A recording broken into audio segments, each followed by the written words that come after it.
Welcome back to my channel dear pharma square. Last video में हम लोगों ने पढ़ा था कि स्पेक्ट्रोस्कोपी जो होती है हमारी वो होती तो मल्टीपल टाइप्स की है, लेकिन मेन दो टाइप की होती है। एक होती है एब्जॉर्प्शन, एक होती है एमिशन। एब्जॉर्प्शन में क्या पढ़ा था हमने कि जब किसी भी सोर्स से लाइट आएगी तो कोई कंपाउंड उस लाइट को कितना एब्जॉर्ब करेगा उसे हम बोलते हैं एब्जॉर्प्शन स्पेक्ट्रोस्कोपी।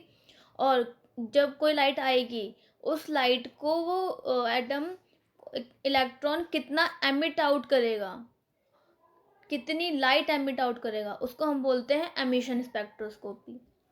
इस वीडियो में हम लोग पढ़ेंगे यूवी विजिबल स्पेक्ट्रोस्कोपी। तो बेसिकली ये किस बेस पे होती है? ये हमारा एब्जॉर्प्शन के बेस पे होती है। इस पे हम क्या देखते हैं कि जब भी कोई सोर्स लाइट एमिट आउट करेगा तो कोई भी कंपाउंड उस लाइट को कितना एब्जॉर्ब करेगा। ठीक है, एब्जॉर्ब होने के बाद जैसे हमने इतनी लाइट भेजी, लाइट ने किसी भी कंपाउंड ने एब्जॉर्ब की उस लाइट को और एमिट आउट की सिर्फ इतनी सी, इस लाइट को हमारा डिटेक्टर डिटेक्ट करेगा। ये तो इस चीज़ को हम बोलते हैं एब्जॉर्प्शन। बेसिकली इसमें एब्जॉर्प्शन देखा जाता है लाइट का। ठीक है, अब ये यूवी विजिबल का मतलब क्या है? यूवी लाइट जो होती है उसकी रेंज होती है हमारी 200 to 400 नैनोमीटर। जो विजिबल लाइट होती है उसकी हमारी रेंज होती है 400 to 800 नैनोमीटर। ठीक है, यही हमारा बस यूवी विजिबल में होता है। सोर्स का फ़र्क होता है, बस सोर्स कितनी नैनोमीटर की लाइट एमिट आउट कर रहा है।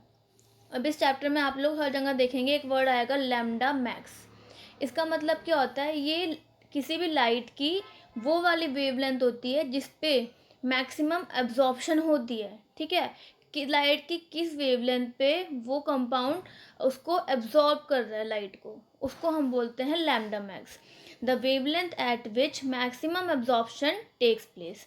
ठीक है, डिफरेंट मॉलिक्यूल्स की हमारी वेवलेंथ लैम्डा मैक्स डिफरेंट होती है।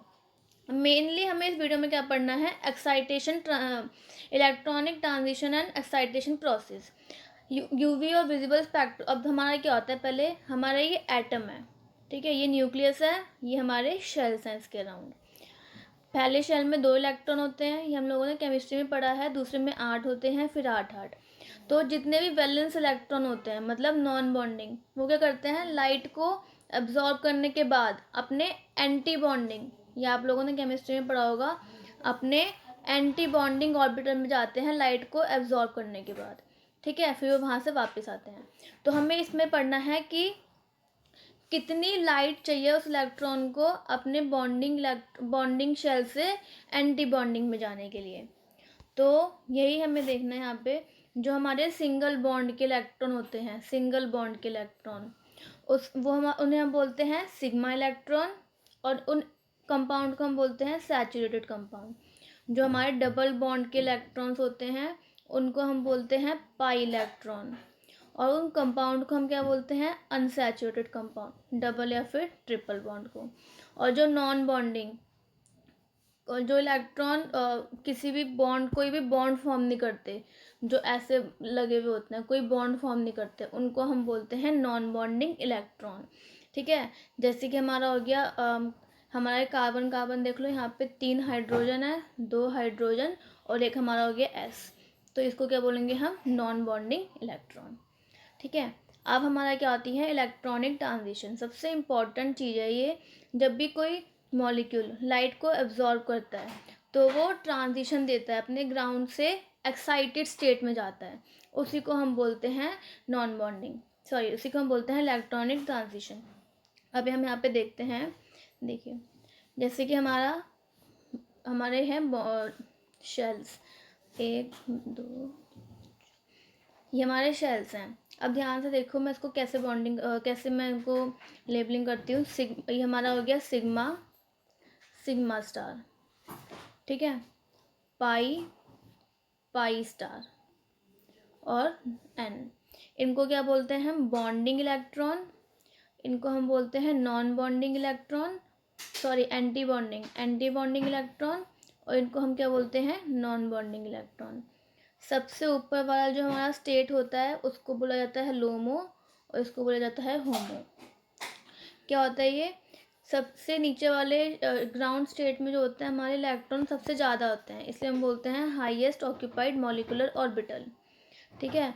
और जो हमारे एक्साइटेड स्टेट होते हैं वहाँ पर सबसे कम इलेक्ट्रॉन होते हैं, इसलिए उन्हें बोला जाता है लोवेस्ट ऑक्यूपाइड मॉलिक्यूलर ऑर्बिटल। अब जब और एक और चीज़, हमारा सिंगल बॉन्ड जो होता है सिग्मा बॉन्ड, वो वाले इलेक्ट्रॉन एक दूसरे से ज़्यादा टाइटली क्लोज होते हैं एज़ कम्पेयर टू डबल और ट्रिपल बॉन्ड, ठीक है। तो सिग्मा बॉन्ड को ज़्यादा एनर्जी चाहिए टूटने के लिए एज़ कम्पेयर टू डबल और ट्रिपल बॉन्ड। तो अब क्या होगा, हमारे इलेक्ट्रॉन जो जाएंगे सिग्मा से कहाँ जाएंगे लाइट एब्जॉर्ब करने के बाद, सिग्मा स्टार में। नॉन बॉन्डिंग से कहाँ जाएंगे, सिग्मा स्टार में, ठीक है। अब पाई से कहाँ जाएंगे, अपने एंटी बॉन्डिंग पाई से अपने एंटी बॉन्डिंग में जाएंगे पाई स्टार, और एन से पाई स्टार, ठीक है। अब सबसे ज़्यादा एनर्जी किसको चाहिए होगी टूटने के लिए, सिग्मा स्टार, क्योंकि डबल बॉन्ड है ये, तो सबसे ज़्यादा एनर्जी इसको चाहिए। उसके बाद एन से सिग्मा में जाने के लिए, क्योंकि ज़्यादा एनर्जी चाहिए होती है सिंगल बॉन्ड को, तो ये। फिर पाई से पाई स्टार, क्योंकि डबल बॉन्ड होते हैं इसलिए। सबसे कम एनर्जी किसको चाहिए, एन से पाई में जाने के लिए, क्योंकि यहाँ पे हाइट भी कम है और ये डबल बॉन्ड के भी होते हैं, इसलिए वो ईजिली चले जाते हैं। तो यही चीज़ हमारी सबसे ज़्यादा देखी जाती है कि किस शेल को सबसे ज़्यादा एनर्जी, किस इलेक्ट्रॉन को सबसे ज़्यादा एनर्जी चाहिए एक्साइट होने के लिए। ये सिग्मा स्टार वाले को सबसे ज़्यादा एनर्जी चाहिए, और सबसे कम एनर्जी किसको चाहिए एक्साइट होने के लिए, एन से पाई में जाने के लिए, ठीक है। टाइप्स ऑफ ट्रांजिशन, यहाँ पे हमें पढ़ना है टाइप्स ऑफ ट्रांजिशन। तो अभी हमने पढ़ी है कितने टाइप की होती हैं, 4 टाइप की। इरेज कर दिया मैंने इसे, 1 मिनट। 4 टाइप की होती हैं, sigma star, n sigma star, pi star और n pi star. Sigma star में क्या होता है, जो हम लोगों ने पढ़ा था यहाँ पे, सब ग्राउंड स्टेट से एक्साइटेड स्टेट में जाते हैं। सबसे ज़्यादा एनर्जी इसको चाहिए होती है सिग्मा स्टार को, तो वही लिखा है require highest energy for excitation. फिर और क्या होता है, ये सैचुरेटेड कंपाउंड में होते हैं, सैचुरेटेड कंपाउंड जैसे इथेन, प्रोपेन, ठीक है, ये सब कुछ, ब्यूटेन, ये सब कुछ। एन से सिग्मा स्टार, जो हमारा था ये सिग्मा स्टार था, फिर हमारा सिग्मा स्टार, पाई स्टार और एन। तो एन से पाई में जाने के लिए कितने, एन से सिग्मा में जाने के लिए सैचुरेटेड कंपाउंड में होते हैं जिसमें हेट्रो एटम मतलब एन एटम होते हैं, एन इलेक्ट्रॉन वाले, SNO। इसको हम सन करके भी याद कर सकते हैं। इसको एनर्जी कम चाहिए होती है एक्साइट होने के लिए as compare to sigma star. अब क्या है हमारा पाई स्टार। इन इलेक्ट्रॉन को, पाई के इलेक्ट्रॉन को एनर्जी कितनी चाहिए होती है, इन दोनों के बीच की, यहाँ पे एक चीज़ गलत लिखी हुई है, यहाँ पे कितनी एनर्जी चाहिए होती है, सिग्मा स्टार और एन सिग्मा स्टार, इन दोनों के बीच की एनर्जी चाहिए होती है, ठीक है। ये चीज़ यहाँ पे गलत लिखी हुई थी। किस में होता है ये, अनसैचुरेटेड कंपाउंड में होता है। अनसैचुरेटेड बोले तो इथीन और इथाइन। फिर हमारा क्या हो गया, एन से पाई में जाने के लिए इलेक्ट्रॉन, जो हमारे एन से पाई में जाते हैं उनको सबसे कम एनर्जी चाहिए होती है एक्साइट होने के लिए, और ये किस में होता है, unsaturated compound with an electron. जैसे कि हमारा हो गया इथीन, डबल H हो गया यहाँ पे, एक H और यहाँ पे हम लगा दिए S, तो ये इन कंपाउंड में होता है, ठीक है। जैसे हमारा एल्डिहाइड हो गया, C double bond O, ketone हो गया CHO, ठीक है, इन सब में होता है ये।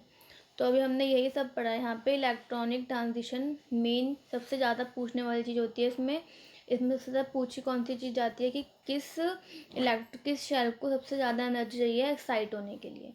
तो इसमें हमारा ये चीज़ सबसे ज़्यादा इम्पोर्टेंट है। नेक्स्ट वीडियो में हम लोग पढ़ेंगे UV विजिबल स्पेक्ट्रोस्कोपी में सबसे ज़्यादा इम्पोर्टेंट टर्म यूज़ होने वाले, क्रोमोफोर, ऑक्सोक्रोम और हमारी spectral shift. So guys, thank you very much.